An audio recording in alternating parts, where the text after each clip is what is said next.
and welcome back to the Farmer's Guardian podcast. My name is Rachel Brown, and for this week's episode, I visited NFU's newly elected Vice President, Rachel Hallos, at her upland farm in West Yorkshire. Rachel runs a Yorkshire Water tenanted beef and sheep farm with her husband Stephen, as well as her son Sam and daughter Anna. It really is a family affair, and Rachel said she is keen to let members know that she is not afraid to speak openly, promising to bring some straight-talking northern charm to the NFU leadership team. Rachel, congratulations on becoming the NFU's Vice President. Why did you want to take on this role? Oh, crikey, that's a big question. I just know that there's an awful lot going on in our industry right now because I know what we're feeling around our own kitchen table at home with the conversations we're having. And if I can help people find their path through whatever it is that we're going through right now, then I want to do that. And for me, it's about engaging with the members, it's about engaging with the wider industry, because there's got to be a path through it that suits us all, surely. Obviously, you're joining Tom and David within the office holder team. What do you think that you can bring different to them? Oh, that's a question for them, really, I suppose, in some respects. I don't know. I think having a woman in the room gives a different viewpoint sometimes. I also know that the experience that we've had on farm here, we've had tough times, and there still are tough days on this farm here. Coming from a farming background as well, maybe different to theirs. You know, very much, I've always been brought up in the hills. You know, the moors are my home. I think it will bring maybe a different balance to some of those conversations. I don't know. Ask me in 6 months' time how it's going and how I think it's bedding in. I don't know. I think that's what I'm going to bring. That's what I'd like to bring, a different point of view. Leading up to the elections, you very much had that message that, you know, just because you were a woman being nominated, you didn't want that to define you. You wanted to be put there on merit. Yeah. But in terms of being a woman in the industry and kind of the barriers that are still there, we're making headway, but there are still barriers that exist. Just wanted to get your opinion on that.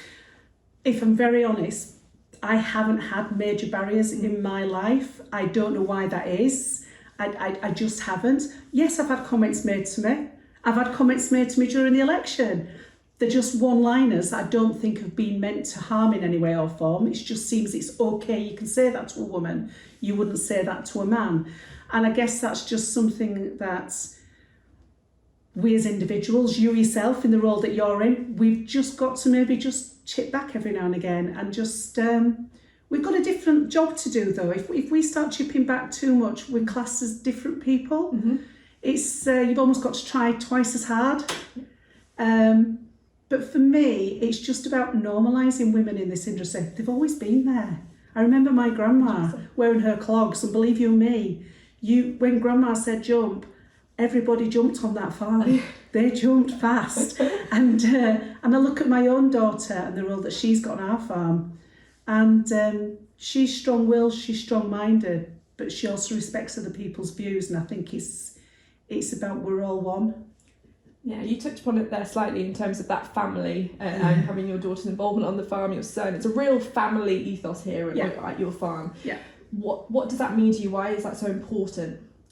Family means a lot to me. I'm the youngest of 6, so family has always meant a lot to me. And my mum and dad, my mum was an only child, so for her to have so many children was really strange, but it's just who we are. And I just think you can achieve more as a family. And for us, Stephen and I, my husband, we've always spoken very openly about the farm, about the business. Even from the children being very young, we've had very open conversations around this table that we're sat at now. And yeah, to me, family is everything. And I'm afraid, I know I am the Vice President of the NFU, but my family will always come first.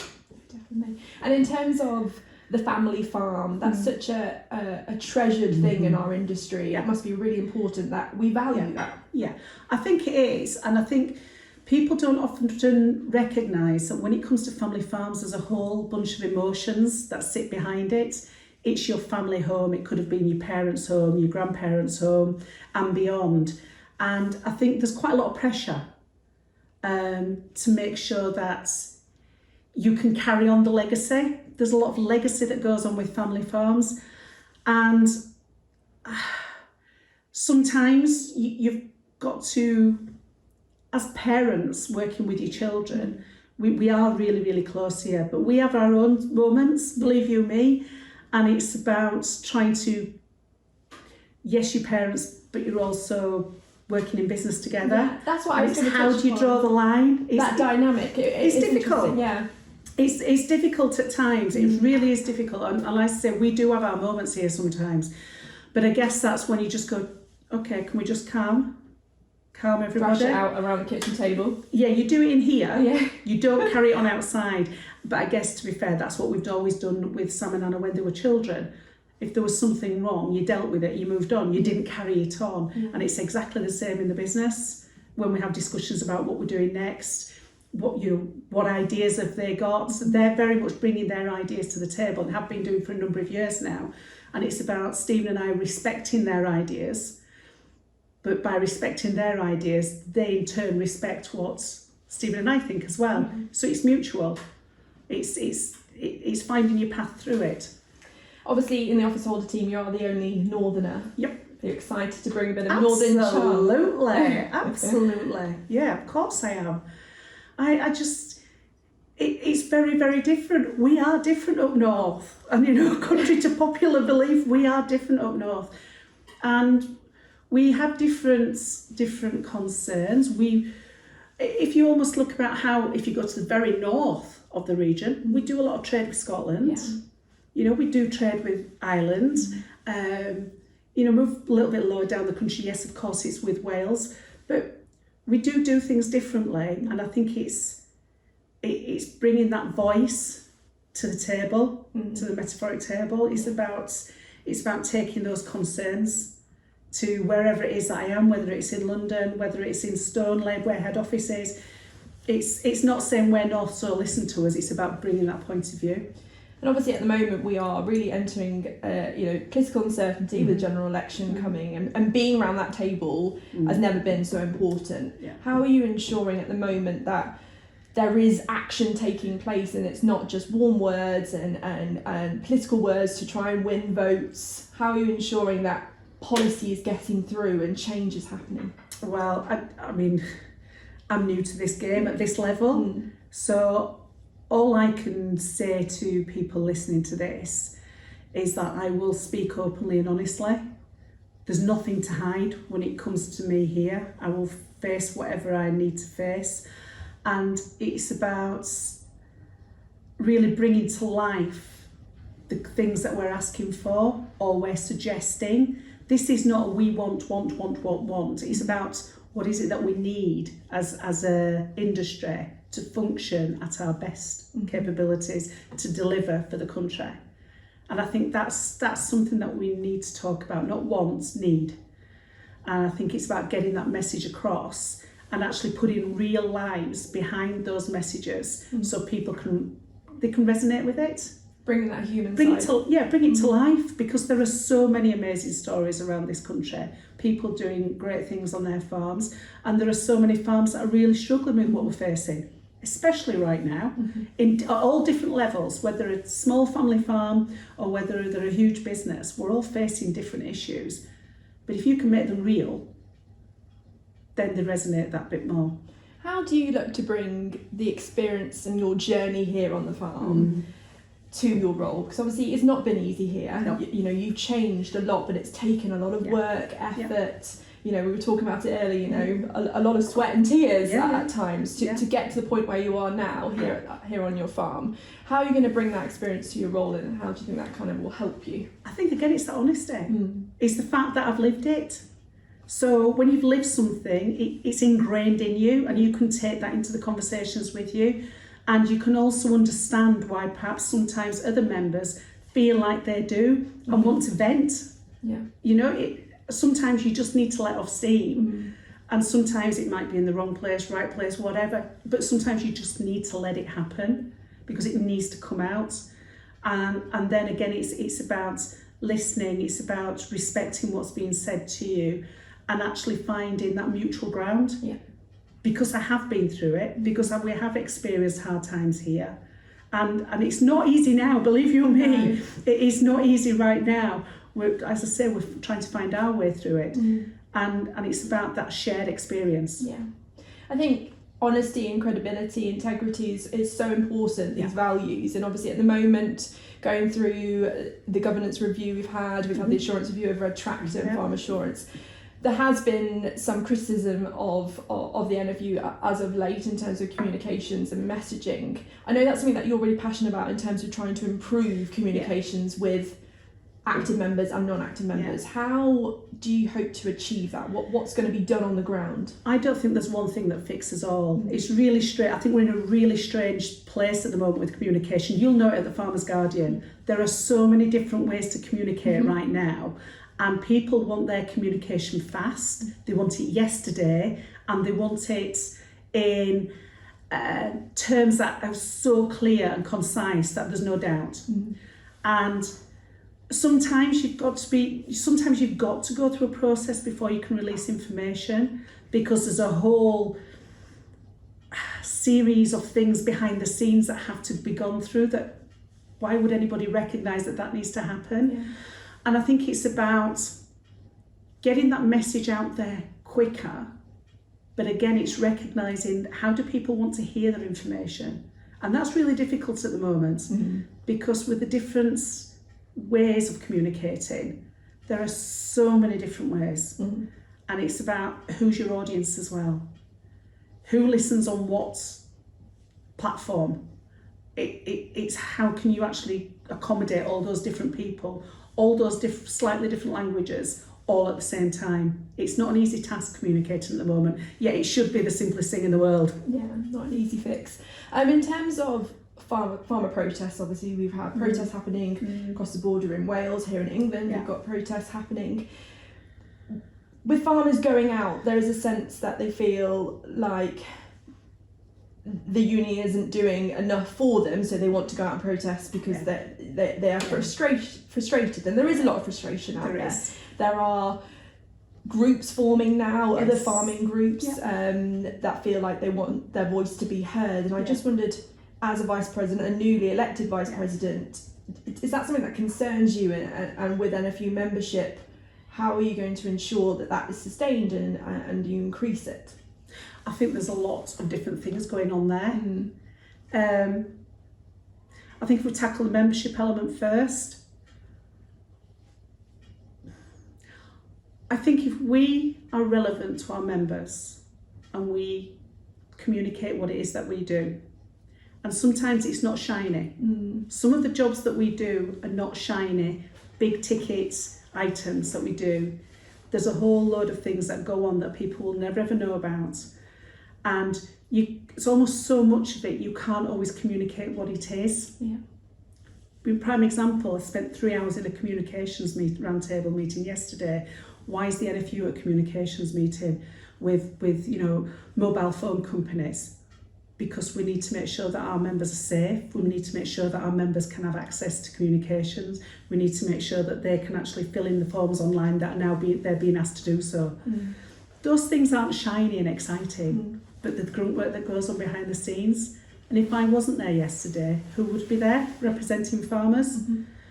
So there's a whole piece of work there about how do we articulate the other stuff that we do to our members to make sure that they recognise we are working on their behalf every single day doing those sort of things. And I think when it comes to protests, I understand why they're angry. I really do understand why they're angry. It's such a difficult one, because who are we to tell anybody what to do about their own personal thoughts and their own businesses?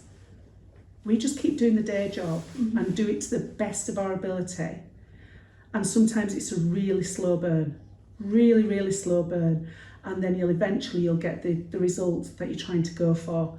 And sometimes you do have to compromise, because it's a big world out there. It's not just about farmers. So people that are protesting, I understand why they're doing it. It's their right to peacefully protest in this country, and thank God we live in a country that can do that. But I think we also need to remember that the public viewers, they the public have got a really high opinion of us. Let's not damage that. Let's work on that. Let's build on that. Let's use that in support of the industry and in support of us as an organisation going forward. And just be mindful that we need to listen to what our members say, and we need to have an open conversation with our members as well. I don't think there's a quick fix to any of this. I think it's an ongoing process. The spotlight at the moment has been a lot on tenant farmers, particularly in Cumbria. We've had Tim Farron speaking in the House of Commons, the Liberal Democrat MP. He refers to it as a Lakeland clearance happening in terms of the schemes and tenants being turfed off or being enticed into the schemes, not knowing what they're signing up for. As a tenant farmer, you know, you obviously, your landlord is Yorkshire Water. We've talked about it already, but in terms of that kind of positive relationship that you've built with them, how did you do that, and what are your thoughts on what's going on in Cumbria? So for a start of our own relationship here, it didn't happen overnight. It was it's been a 20-year relationship. And it started off quite, hello, how are you? This is what we do. This is what we'd like to do. What does that sound like? It's that slow burn thing, isn't it? It's something that grows slowly and slowly, but slowly but surely, but you build that relationship of trust. And I'm absolutely certain that that isn't always the case with some people's and some landlord-tenancy relationships. But I think you've got to give it a go. Because don't be the one that just shuts the door straight away. Just try, because it's very hard when somebody puts a smile on their face and they're trying to be positive to actually shut the door on somebody. So give it a go. I think there's lots going on in the tenant sector at the moment, and I think there are some bad practices going on in the tenant sector. And any member that's having bad practice done to them, we need to know about it. Because we will use that as evidence to go and have those conversations. So we do need to know about it. Because when we put this forward to the farming minister, he's saying he wants to see the evidence. Absolutely. But there is real fear out there for people to talk. I completely get that and I respect that. Completely and utterly get that. But if we can get information and protect that member, we will do that in some way or form. We will find a way. Because it goes back to what I was saying earlier on about, you know, our messages come from real lives. That is the beauty in what we do. We can actually use people's true life stories to demonstrate what it is that we mean when we say what we say. And if we can use those stories to actually say, right, you've got to listen to us because this is what is happening, then we need to know. And I think any bad practice that's going on anywhere in the tenanted sector deserves to be called out. It's not right. It is not right. It's as simple as that. So it really is going back to that conversation and listening to people again. It's all about people. Everything we do is about people. And if we can articulate what's really happening out there on farms right now, then that will get our message across far faster and hopefully we'll reap better results. Do you think there is a need to have an active farmer test for the schemes? Personally, yeah. Yeah, I do. I think it's a very difficult one to prove though, and that's the problem. That's why the active farmer test is not an easy one. What is it? What do you mean by that? Can somebody define that? And that's why we keep talking about this active farmer all the time. It's an ongoing conversation, isn't it? Because how do you define what that is? Something that's really interesting here is obviously with your landlord, the position of your farm, environment is a key focus here on the way you run your farm business, and something that you're very passionate about. And getting that balance between food production and environment is a constant conversation that everyone is having. Do you feel the union's position at the moment on food production environment is right, or do you feel like we need to be pushing the environment a little bit more? I'm just interested to kind of, from your take on your farm here, do you think there is enough focus on environment, or has it gone the either way? Just interested. I don't think there is a versus. I don't think it's a balance. I think to me, you can do both. without a doubt you can do both. We do it here. Yeah. We've demonstrated we can do it here, and I've been to other farms where you can do both. And actually the vast majority of farmers are doing environmental work on their farm anyway. Yeah. It's just what they do and what they've always done. And some of those farmers are doing very good work and not being rewarded for it. Yeah. So for me, it's not either or. Yeah. It's about a blend of the two together, and it's about learning new skills potentially. The fact is that it seems to me we're all going to have to produce more out of less. Yeah. Because everybody wants land, whether it's infrastructure work, whether it's environmental work, whether it's food production, everybody wants land, and we are only a small island and we're quite busy. It's quite a busy island. So there's a lot of things going on all at once, and it's about finding a balance between the two. And the only way you find a balance is by having somebody like the NFU sat at that table in those really boring stuff. Sometimes say, excuse me, can I just remind you of this, people? We have farmers actually running a business on that land that you want. Yeah. And you might want to do that as well. So can we have a conversation about how we can make all that work together? And that's why it's important that we are there. Why do you think there is that slow uptake on SFI at the moment? I think there's a confusion behind SFI. When I talk to people, it's almost like they're waiting. If you imagine as an industry, we've had goalposts. We've had quite clear goalposts for a long number of years, for decades. And when you've got clear goalposts, you know where you're aiming, don't you? And I think those goalposts have been a bit blurred, and then they've kept on moving. And it's almost like people going, well, I'll just wait until it's finished. Yeah. But when is that? Yeah. Nobody knows. Yeah. And I think that's what's going on at the moment. I mean, I think uptake has increased. Yeah. You know, the figures that are coming through, uptake has definitely increased. More and more farmers are doing it. But I hope they're doing it for the right reasons. That's what matters. It's got to be for the right reasons. In terms of the next generation of farmers, you know, that's something that you really value, and you want to make sure there's a future for your children on the farm. What more can be done by government policy to just ensure that there is that sustainable future?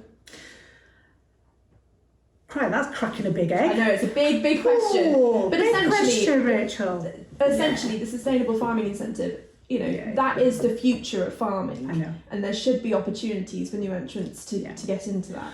There absolutely should be entries for people to get into that, and it's about how at the moment they can't because there were previous BPS claimants, which seems a bit daft if you ask me. And I guess it goes back to the active farmer thing again as well. And it also goes back to how do we get the next generation onto farm that haven't been farmers before as well. It's not just the ones that are already there, it's how do we get the new ones in, because often, don't shoot me everybody, but often those are the ones that are coming with any bias and they just come in with a clear business model and they just go for it. But those people from a non-farming background that rely on the tenants. I know they do. I know. And that's the crazy situation that we find ourselves in, whether it's a tenant farm, whether it's a contract farm, whether it's a shared farm. And I do think we need to learn from others around the world that have actually done this sort of thing. Are there other models that we can mirror or tailor to the needs of this country moving forward? Because I can see a situation where farms just get bigger and bigger and bigger. And then if we take it back to the family element of it and the family farming business, we are all running businesses, remember. It's how do those farming family businesses manage to survive that? What are they doing to ensure that they can actually pay the next generation that's coming through an adequate wage? You know, a living wage, which means that they themselves can actually live their life. So it's a huge conundrum. And I'm not sure at the moment, maybe we're just picking it up and really running with it. But I think there's I do think there's opportunities there, but I think we need to make sure that the right opportunities, and I think we've got a lot to learn from others. Part of your business is an upland farm. In recent weeks and months, there's been a lot of criticism in terms of the support available for upland farms and its long-term survival, and whether this government actually understands what upland farms are all about and what they can offer. do you think at the moment it does, and what more work needs to be done to ensure that they are valued? I think upland farms are interesting in their own right. No one upland farm is the same as another upland farm. I'm here in the South Pennines, and we farm in an area which is seen by millions every single day, yet it's not classified as special enough to protect. Yet it's a AAA sign, it's a special area of conservation. So I think you can't treat uplands the same. I think they're all very, very different. Yeah. And there's a lot of heritage that sit behind those uplands as well, which sometimes we forget in all this. We concentrate on the agricultural side of things, the environment side of things, the food production, but we don't often talk about the heritage element of it, which to me shouldn't come from an agricultural budget. That's a social thing, completely different in my opinion. Yeah. So if you're wanting to protect the heritage of an area, then you need to think about it very differently, not from an agricultural budget. Don't take it from there. Yeah. That's for something else. Personally, from an uplands point of view, we haven't gone into a new stewardship agreement because it was too, not sure, SFI. The SFI that we could draw down on our farm here is very minimal because we've actually done a really good job environmentally for the last 20 years. So I now feel like we're being penalised for the good work that we've done over the last 20 years. So we've rolled over our HLS here, which means that there isn't any capital work going on. So we're in a no man's land for a wee while, but we've done that to protect ourselves because that environmental work is part of our cash flow, and that will be exactly the same on all the other upland farms that have been involved in environmental stewardship. It's a huge element of their cash flow. And to go and get that sort of cash flow in by increasing production units would be exceptionally hard in a lot of upland farms, especially when you're 9 times out of 10, those upland farms are being run by the bare number of people. Goes back to heritage again. Yeah. So I think the current offering for me personally on uplands needs to be looked at. It needs to think about different types of uplands. And I also am really interested to see what happens next with countryside stewardship. You know, landscape scale, change things. That's when it gets really interesting. That's when I think there will be opportunities, but I'm disappointed it's taken so long to even start thinking about it. Something that I've asked all office holders members is, it's very easy to talk about strengths, but what do you think is your weakness? Oh, I talk too much. My weaknesses. I have many, many weaknesses. Of course I do. I'm human. And if we're being really honest, then I've got a lot to learn in this role. I've got a huge amount of things that I need to learn. And what I would say to the members is educate me, teach me. I want to learn. I want to do a good job for you. So my weakness there is my lack of knowledge in certain areas of the industry. But I will do my best. I will learn. That's what it's all about. And I wish to God I had a photographic memory because I meet so many people. I'm learning so many things, and I wish I could stick it all in. But instead, I have to write note after note after note. And in terms of what you want to be known for, I think I might know the answer to this, but what do you want to be known for by the members? What kind of skills, personality, what do you want to be known for? I would like to be known for somebody who's approachable, who they believe in, they trust, and that's somebody that tries their damnedest for them. And in terms of the future of the agricultural industry, where do you see it? I see it as really, really exciting, but let's not kid anybody, it's going to be a rough road. And there's going to be winners and losers, like there is in life, in everything that we do. And for me, it's about allowing everybody the opportunity to do whatever they think is right for their business and do it with dignity. Perfect. Thank you so much for your time, Thank you. Rachel. That was Rachel Hallos there, newly elected NFU Vice President, who will no doubt be a powerful voice as the union navigates some unprecedented changes within the agricultural industry. That's it for this week's podcast. Please do listen out for next week's guest, and don't forget to keep up to date with the latest in the industry at farmersguardian.com. Goodbye.